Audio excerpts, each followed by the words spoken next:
9. Dengarlah, hai orang Israel, engkau akan menyeberangi sungai Yordan pada hari ini untuk memasuki serta menduduki daerah bangsa-bangsa yang lebih besar dan lebih kuat daripadamu, yakni kota-kota besar yang kubu-kubunya sampai ke langit. Suatu bangsa yang besar dan tinggi, orang enak yang kau kenal dan yang tentangnya kau dengar orang berkata, siapakah yang dapat bertahan menghadapi orang enak? Maka ketahuilah pada hari ini bahwa Tuhan Allahmu, dialah yang berjalan di depanmu laksana api yang menghanguskan.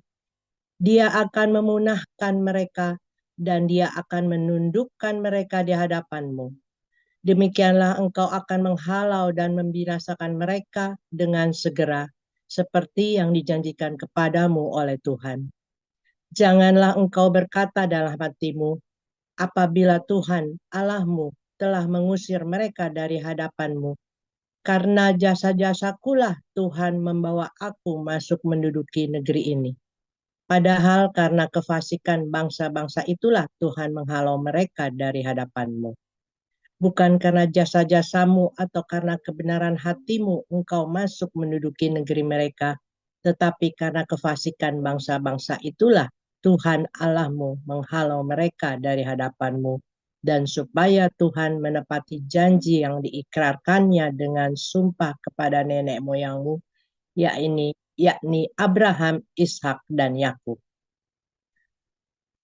Jadi ketahuilah bahwa bukan karena jasa-jasamu Tuhan Allahmu memberikan kepadamu negeri yang baik itu untuk diduduki.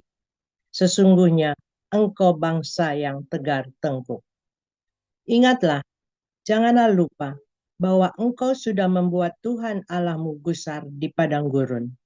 Sejak engkau keluar dari tanah Mesir sampai kamu tiba di tempat ini, kamu menentang Tuhan. Di Horeb, kamu sudah membuat Tuhan gusar. Bahkan Tuhan begitu murka kepadamu hingga ia mau memunahkan kamu. Setelah aku mendaki gunung untuk menerima lolo batu, lolo perjanjian yang diikat Tuhan dengan kamu, maka aku tinggal 40 hari, 40 malam lamanya di gunung itu. Roti tidak kumakan dan air tidak kuminum. Tuhan memberikan kepadaku kedua loh batu yang ditelusuri jari Allah, di mana ada segala firman yang diucapkan Tuhan kepadamu di gunung itu dari tengah-tengah api pada hari perkumpulan. Sesudah lewat 40 hari 40 malam itu, maka Tuhan memberikan kepadaku kedua loh batu, loh-loh perjanjian itu. Lalu berfirmanlah Tuhan kepadaku, bangunlah, turunlah dengan segera dari sini, sebab bangsamu yang kau bawa keluar dari Mesir telah berlaku busuk. Mereka segera menyimpang dari jalan yang kuperintahkan kepada mereka. Mereka telah membuat patung tuangan. Lagi Tuhan berfirman kepadaku, telah kulihat bangsa ini dan sesungguhnya mereka adalah bangsa yang tegar tengkuk. Biarkanlah aku, maka aku akan memunahkan mereka dan menghapuskan nama mereka dari kolong langit. Tetapi daripadamu akan kubuat suatu bangsa yang lebih berkuasa dan lebih banyak daripada bangsa ini. Setelah itu berpalinglah aku lalu turun dari gunung yang sedang menyala itu dengan kedua loh perjanjian di kedua tanganku. Lalu aku menyaksikan bahwa sesungguhnya kamu telah berbuat dosa terhadap Tuhan Allahmu. Kamu telah membuat suatu anak lembu tuangan. Kamu telah segera menyimpang dari jalan yang diperintahkan Tuhan kepadamu. Maka aku peganglah kuat-kuat kedua loh itu. Kulemparkan dari kedua tanganku. Kupecahkan di depan matamu. Sesudah itu aku sujud di hadapan Tuhan 40 hari 40 malam lamanya seperti yang pertama kali. Roti tidak kumakan dan air tidak kuminum. Karena segala dosa yang telah kamu perbuat, yakni kamu melakukan apa yang jahat di mata Tuhan, sehingga kamu menimbulkan sakit hatinya. Sebab aku gentar karena murka dan kepanasan amarah yang ditimpakan Tuhan kepadamu, sampai ia mau memunahkan kamu. Tetapi sekali ini pun Tuhan mendengarkan aku. Juga kepada Harun, Tuhan begitu murka, hingga ia mau membinasakannya. Maka pada waktu itu aku berdoa untuk Harun juga. Tetapi hasil perbuatanmu yang berdosa, yakni anak lembu itu, kuambil, kubakar, kuhancurkan, dan kugiling baik-baik sampai halus menjadi abu. Lalu abunya kulemparkan ke dalam sungai yang mengalir turun dari gunung. Juga di Tabera, di Masa, dan di Kibrat Tawa, kamu selalu membuat Tuhan gusar. Dan ketika Tuhan menyuruh kamu pergi dari Kadesi Barnea dengan berfirman, majulah dan dudukilah negeri yang kuberikan kepadamu itu. Maka kamu menentang titah Tuhan Allahmu. Kamu tidak percaya kepadanya dan tidak mendengarkan suaranya.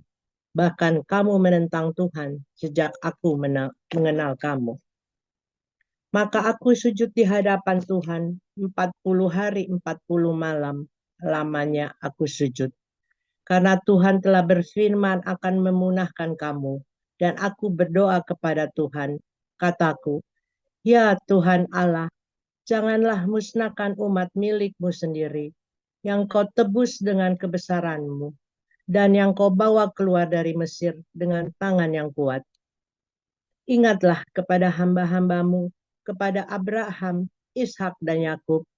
Janganlah perhatikan ketegaran bangsa ini ataupun kefasikannya dan dosanya, supaya negeri dari mana engkau membawa kami keluar, jangan berkata, sebab Tuhan tidak dapat membawa mereka masuk ke negeri yang dijanjikannya kepada mereka, dan sebab bencinya kepada mereka, maka ia membawa mereka keluar untuk membunuh mereka di padang gurun.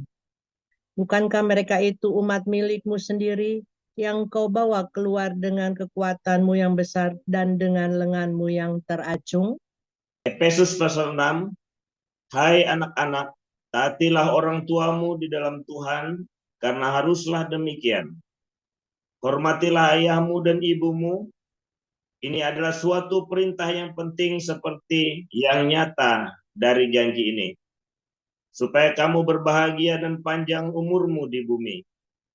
Dan kamu bapak-bapak, janganlah bangkitkan amarah di dalam hati anak-anakmu, tetapi didiklah mereka di dalam ajaran dan nasihat Tuhan.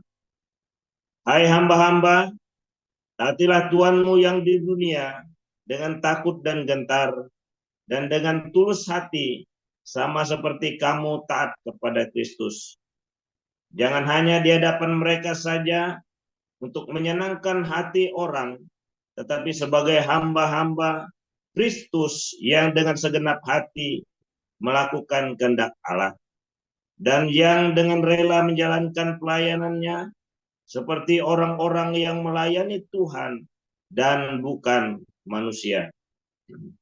Kamu tahu bahwa setiap orang, baik hamba maupun orang merdeka, kalau ia telah berbuat sesuatu yang baik, akan menerima balasannya dari Tuhan. Dan kamu tuan-tuan, perbuatlah demikian juga terhadap mereka, dan jauhkanlah ancaman. Ingatlah bahwa Tuhan mereka dan Tuhan kamu ada di sorga, dan ia tidak memandang muka.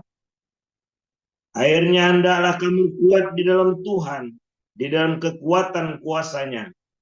Kenakanlah seluruh perlengkapan senjata Allah, supaya kamu dapat bertahan melawan tipu muslihat iblis. Karena perjuangan kita bukanlah melawan darah dan daging, tetapi melawan pemerintah-pemerintah, melawan penguasa-penguasa, melawan penghulu-penghulu dunia yang gelap ini, melawan roh-roh jahat di udara. Sebab itu, ambillah seluruh perlengkapan senjata Allah, supaya kamu dapat mengadakan perlawanan pada hari yang jahat itu, dan tetap berdiri sesudah kamu menyelesaikan segala sesuatu. Jadi berdirilah tegap, berikat pinggangkan kebenaran, dan berbaju zirahkan keadilan. Kakimu berkasutkan kerelaan untuk memberitakan Injil damai sejahtera. Dalam segala keadaan, pergunakanlah perisai iman, sebab dengan perisai itu kamu akan dapat memadamkan semua panah api dari si jahat. Dan terimalah ketopong keselamatan dan pedang roh, yaitu firman Allah.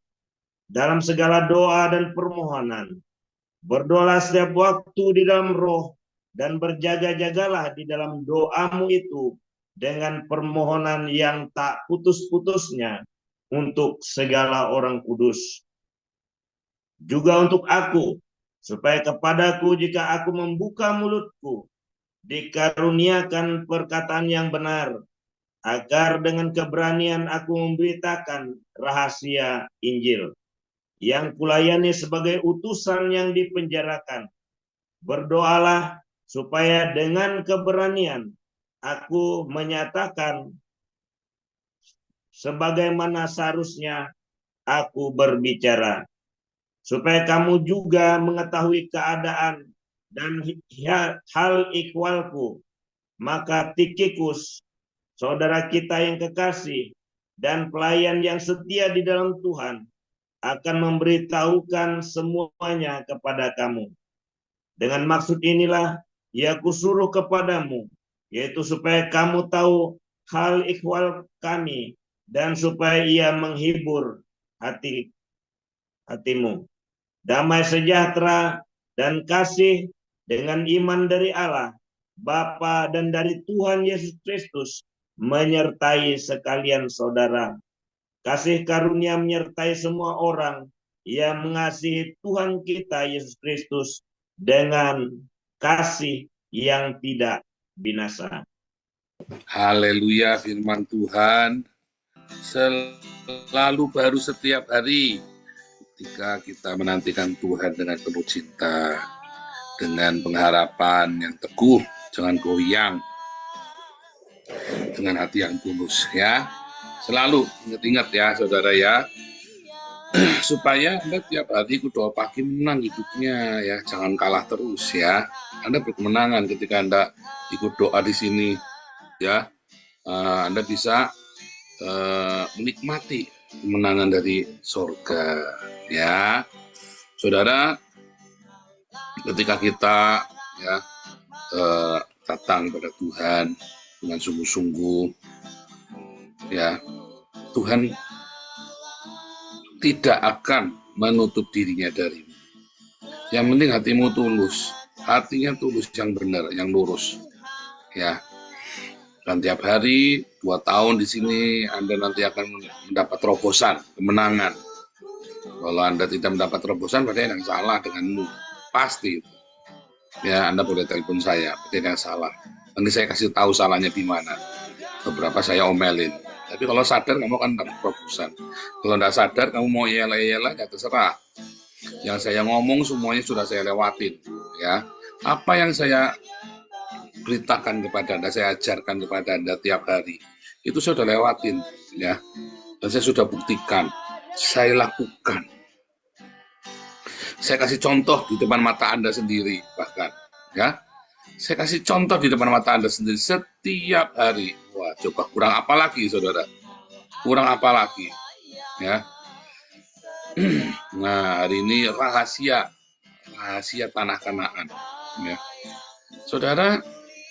Ketika orang Israel dari mulai Abraham ya dibawa ke tanah Kanaan, lalu orang Israel dari Mesir dibawa ke Kanaan, itu bukan karena mereka hebat, bukan karena mereka suci mulia, bukan saudara.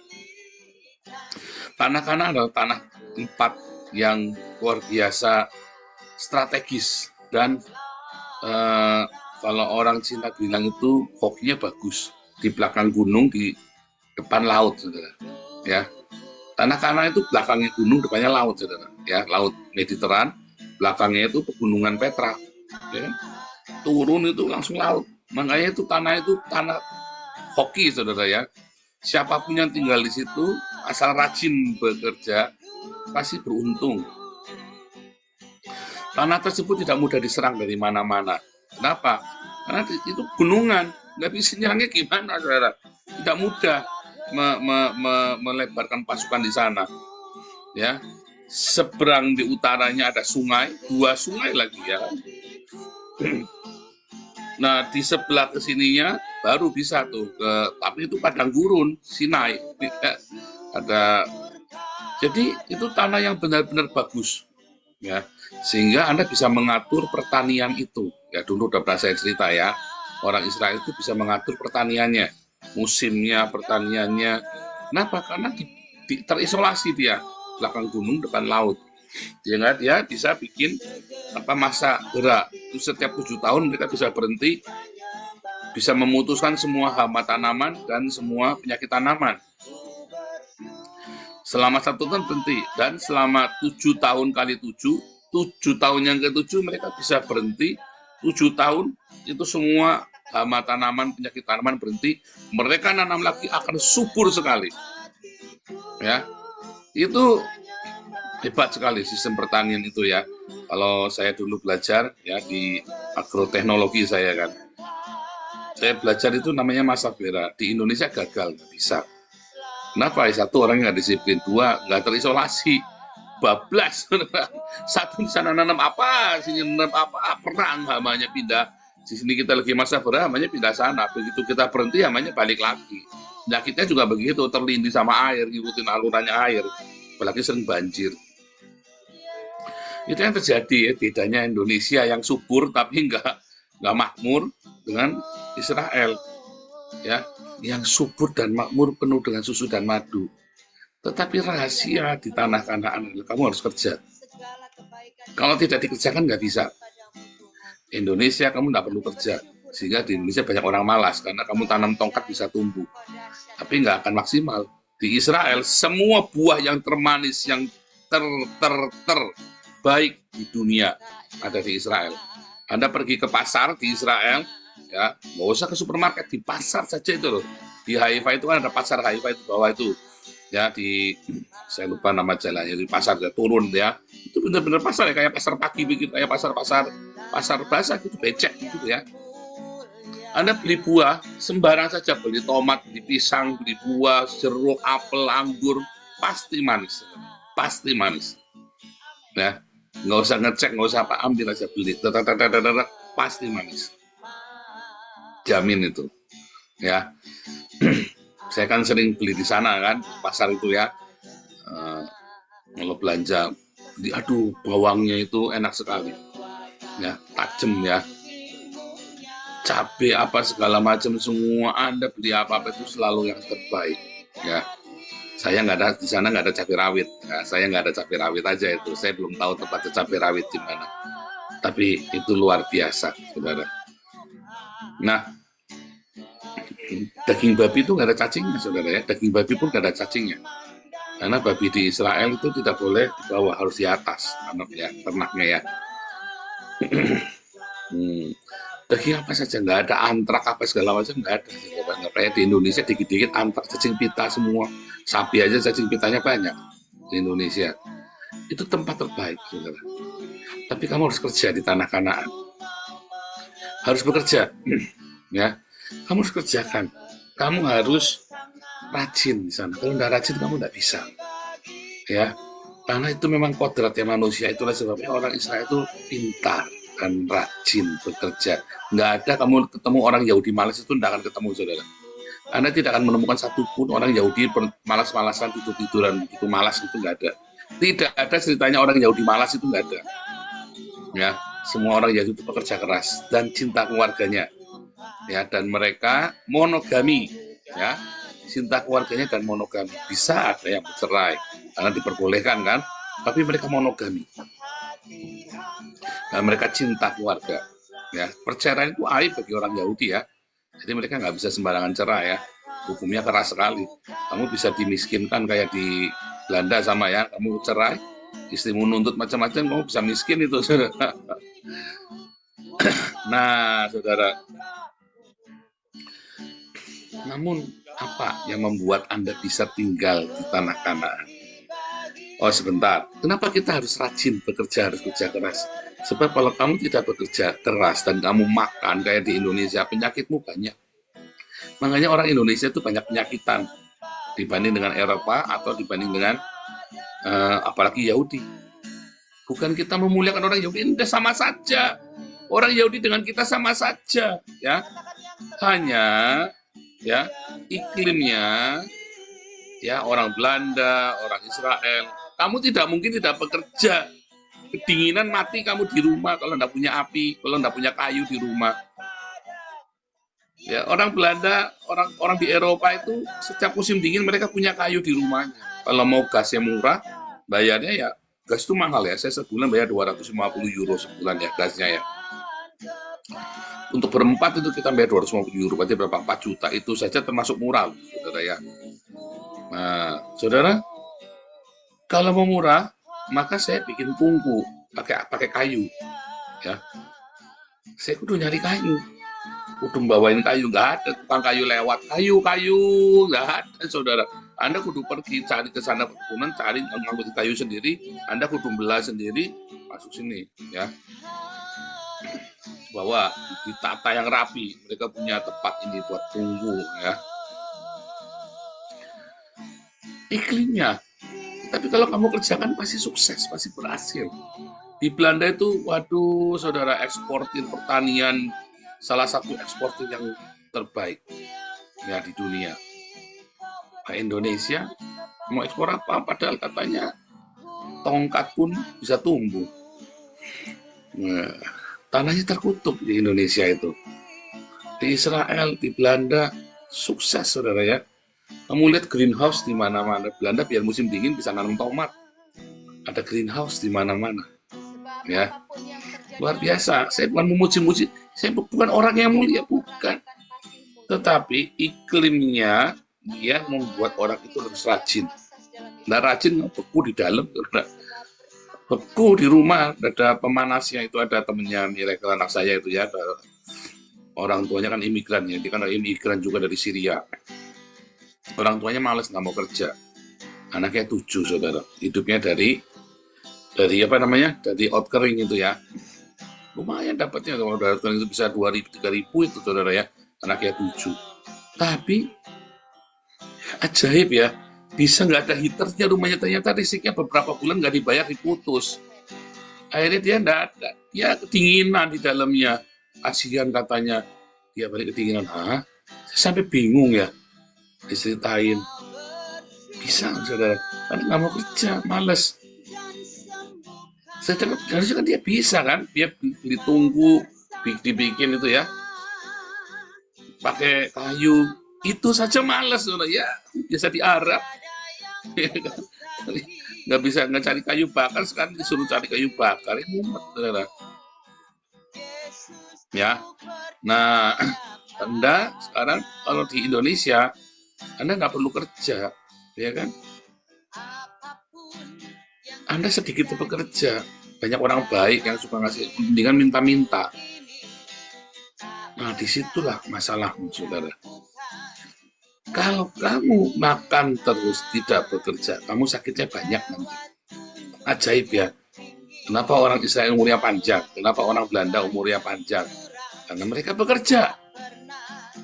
Kalau kamu tidak bekerja, kamu makan terus, umurmu pendek. Udah simple. Penyakitnya banyak. Jadi, apa yang kamu makan jadi kutuk. Ya kan, bahasa kliniknya kan kutuk kan. Kamu makan jadi kutuk. Kalau kamu tidak bekerja, apapun yang kamu makan, apapun yang kamu telan jadi kutuk. Kalau kamu bekerja, walaupun capek, apapun yang kamu makan jadi berkat. Karena Tuhan menciptakan manusia untuk bekerja. Ingat pemuridan ya. Tuhan menciptakan manusia itu untuk bekerja. Supaya kamu bekerja, mengelola, mengusahakan bumi ini. Jadi kalau kamu tidak bekerja, apapun yang kamu makan jadi kutuk. Ya, serius saudara ya. Nah, itulah rahasia Kanaan. Mengapa tanah Kanaan menjadi penuh susu dan madu? Ya, tanah yang penuh susu dan madu. Waktu dibawa anggurnya besar-besar katanya ya. Itu dari zaman dulu, saudara, dari zaman sebelum Israel di sana. Ya, Yosua dan Kaleb, 12 pengintai yang bawa itu ya, anggurnya gede-gede ya. Buahnya semuanya luar biasa ya, saudara ya. Itu penuh susu dan madu. ya, tanah yang amat subur, luar biasa ya, bahkan buat peternak pun subur. Aduh saudara, kalau makan domba itu ya di Israel itu ya melting itu saudara, luar biasa ya. Di sini dombanya nggak terlalu seperti di Israel ya, itu melting. Kalau anda makan domba di Israel itu enak ya, anda yang pernah ke Israel tahu ya, makan apa saja enak di sana ya. Sekarang balik lagi saudara ya, kalau kamu doyan, tapi ya tentu ada yang nggak doyan dagingnya, nggak enak saudara. Ada hal yang lebih luar biasa lagi ya saudara, ada yang luar biasa lagi ketika ya berkat itu akan menjadi langgeng ketika kamu menghormati dan merawat orang tuamu. Hormatilah orang tuamu supaya lanjut umurmu di tanah yang diberikan Tuhan kepadamu. Di tanah Kanaan itu ya, kalau kamu menghormati orang tuamu, maka kamu akan diberkati, maka kamu akan diberi umur yang panjang, bukan cuma berkat tetapi umur yang panjang. Karena setiap orang merawat orang tuanya, maka anaknya melihat kamu merawat orang tuamu, dan anakmu akan merawat kamu, bukan taruh di panti jompo. Karena kamu merawat orang tuamu, umurnya panjang. Anak-anak dengan sukacita merawat orang tuanya. Ya, saya senang ya merawat mami ya. Merawat mami saya dulu saya senang. Ini mertua saya lagi tak layu-layu biar ke sini, cuman takut naik pesawat ya. Susah. Nanti saya juga sedih juga mertua saya. Kita pengennya supaya tinggal di sini ya. Kasihan umur 70 tahun ya. Kita pengen mertua saya bisa tinggal di sini. Karena di sini seger, supaya umurnya panjang. Di sini tuh seger ya saudara ya, hawanya itu ya bikin orang itu panjang umur. Makanya saudara, rawat orang tuamu. Anakmu menyaksikan kamu merawat orang tuamu dengan sukacita. Jangan mengeluh waktu merawat orang tua. Orang mati-mati, wah jangan saudara ya. Anda jangan pernah mengeluh ketika merawat orang tua. Walaupun yang jadi orang tua juga tahu diri ya. Nah, jangan umur 80 tahun, umur 90 tahun. Aku nggak mau mati, ayo berutang sana utang sini ya buat kamu berobat. Kamu namanya nggak tahu diri, umur 80, 90 ya cukup lah ya. Cukup dong, kenapa kamu takut mati? Berarti kamu belum terima Yesus sebagai Tuhan dan Juru Selamat kamu. Harusnya kamu umur 70 tahun itu kamu sudah mempersiapkan. Kamu 50 tahun kayak saya itu sudah mempersiapkan diri. Kalau saya ketemu Tuhan, kalau saya mati saudara. Jangan kamu umur 70-80, yang jadi orang tua tahu diri, yang jadi anak rawatlah orang tuamu dengan sukacita. Maka panjang umurmu, anakmu melihat kamu merawat, dia juga rawat kamu. Ya, satu, kamu harus bekerja supaya kamu jangan penyakitan biar sudah tua. Makanya di Eropa usia pensiunnya 67, kamu bisa istirahat sampai 70. Ya, bahkan kamu bisa tetap kerja terus ya. Itu pemain saksofon kita itu kerja udah umur 70 lebih. Ya, pemain saksofon kita, Dr. Kiki. Ya, masih semangat bekerja. Boleh, cuman kan kudu bayar pajak kan, tetap bayar pajak kan. Ini kan pajaknya besar. Tapi semangat bekerja itu pasti itu. Saudara, karena harapan hidupnya panjang, walaupun kamu sudah umur 70, umur 80 tahun, tetaplah bekerja yang ringan-ringan.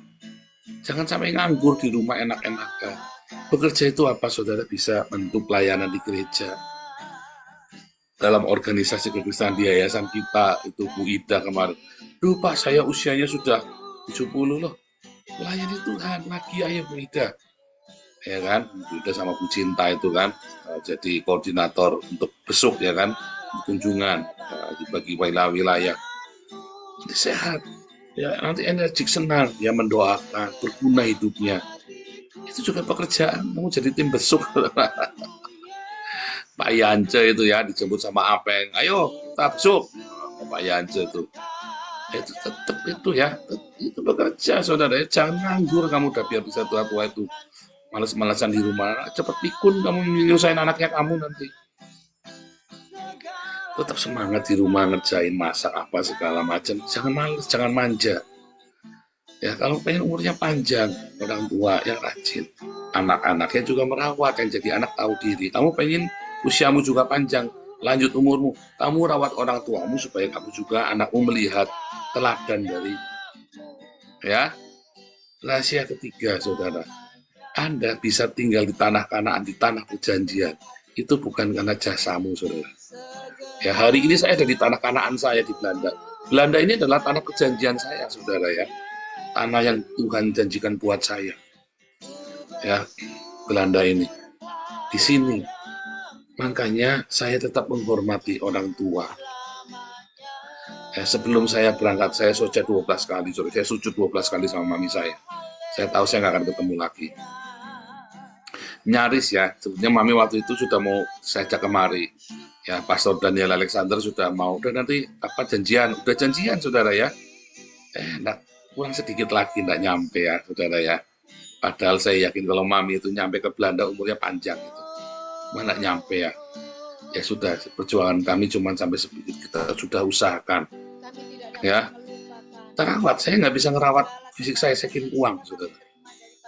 Ya, selama saya kirim uang, saya nggak pernah kasih ke gereja, saudara, nggak punya uang dulu saya, nggak boleh kerja kok.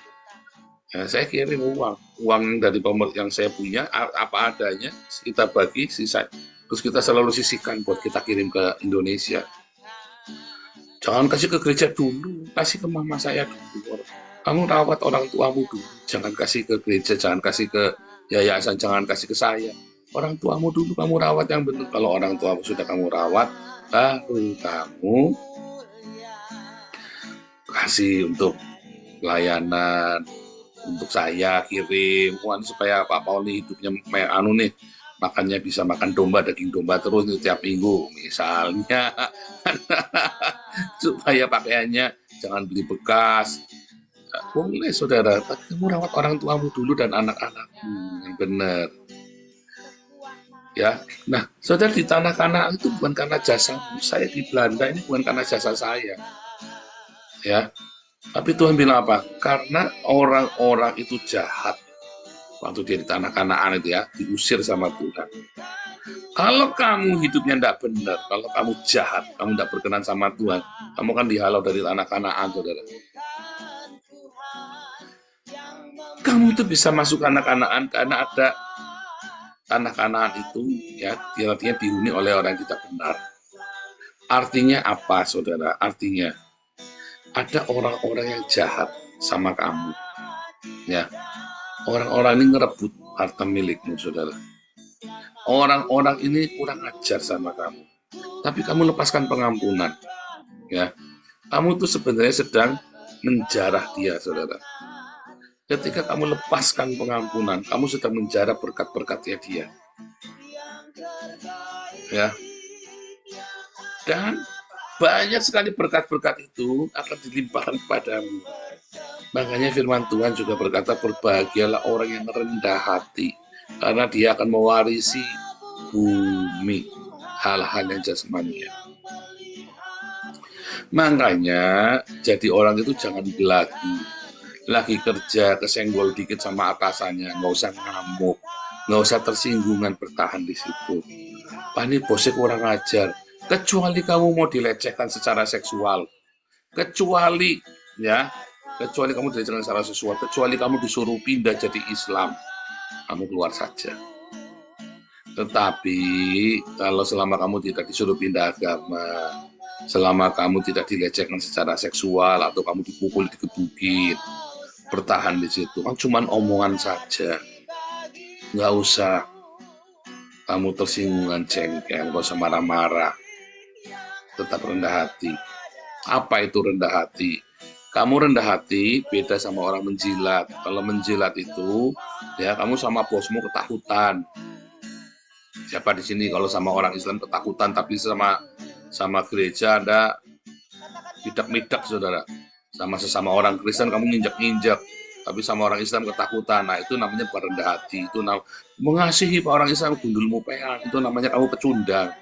Sama kamu di kantor, sama bosmu kamu mungguk-mungguk, tapi sama anak buah kamu nginjak. Itu namanya kamu pecundang, penjilat.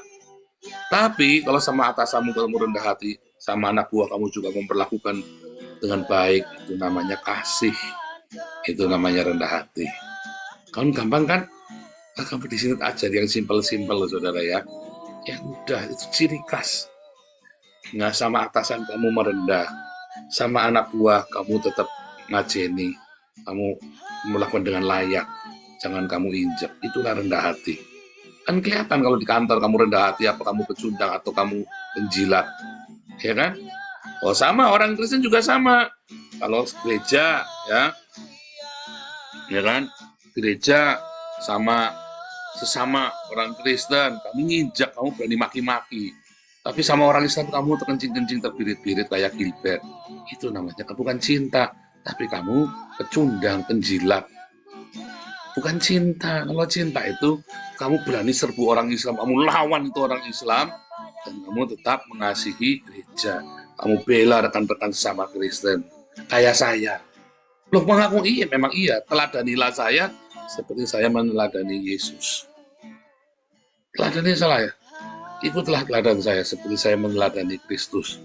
Saya berani ya lawan orang-orang Islam ini. Tapi saya kasih perlindungan kepada orang-orang bersama kita. Kamu jangan berantem, ayo sini kita kumpulin. Gitu, saudara ya. Nanti kamu lanjut umurmu, nanti kamu diberkati hidupmu, saudara. Jangan takut. Jangan takut. Ya, jangan takut dengan kamu tidak diberkati selama kamu bekerja yang rajin. Ya, kamu jaga kekudusan hidupmu, ya, dan kamu rendah hati, upgrade kalau perlu, belajar, ya, belajar sesuatu, kamu akan diberkati, apapun pekerjaanmu. Pak, harus jadi ini Pak, orang IT supaya duitnya banyak. Ternyata belum tentu. Dulu saya ya, mungkin waktu dulu harusnya saya sekolahnya komputer aja ya. Dulu waktu saya baru masuk dunia sekuler, saya kan kerja di bank, ya kan, di sebuah bank asing ya. Bank besar, bank asing. Terus saya ngeliat teman-teman orang IT, aduh harusnya saya tuh kerjanya IT, aduh. Saya baru setahun baru melek tuh. Begitu saya pindah ke perkebunan, saudara. Gaji saya itu berkali lipatnya orang-orang yang kerja di bank itu, saudara ya. Wah, saya baru melek tuh. Kalau Tuhan mau berkati itu enggak perlu kamu, enggak mikir kamu kerjanya apa, saudara. Bahkan kamu pemulung pun kalau Tuhan mau berkati kamu, berkatnya ada aja, saudara. Saya itu baru ngerti, kamu enggak usah, saya harus punya sarang walet Pak supaya kayak, belum tentu, saudara. Apa yang ada padamu, kerjakan dengan sungguh-sungguh, Tuhan berkati. Enggak usah kamu punya sarang walet ini kayak Pak Enardo ini, enggak perlu. Walaupun punya sarang walet memang salah satu saluran berkat. Tetapi kalau kamu kerja, sekalipun kamu tukang ojek, kalau Tuhan mau berkati kamu, itu ada saja caranya Tuhan, ya, selalu melimpah. Ya, saudara ya, ingat-ingat yang saya ngomong, jaga kekudusan dalam hidupmu. Dan kalau kamu ingin masuk dalam tanah perjanjian, ya, kamu harus rendah hati. Hormati orang tuamu, cintai orang tuamu, hormati orang tuamu, dan kamu hidup dalam kerendahan hati. Pasti kamu masuk tanah perjanjian, masuk ke Kanaanmu, ya. Jangan muter-muter di padang gurun terus, capek, ya. Jangan suka mengeluh. Karena orang-orang di tanah Kanaan itu dihalau, kamu menggantikan mereka di tanah perjanjian itu. Bukan karena kamu hebat, tapi kamu merendahkan hatimu, kamu hormati orang tuamu. Kamu harus, karena di tanah perjanjian kamu juga harus bekerja untuk menghasilkan susu dan madu yang melimpah. Tuhan Yesus memberkati.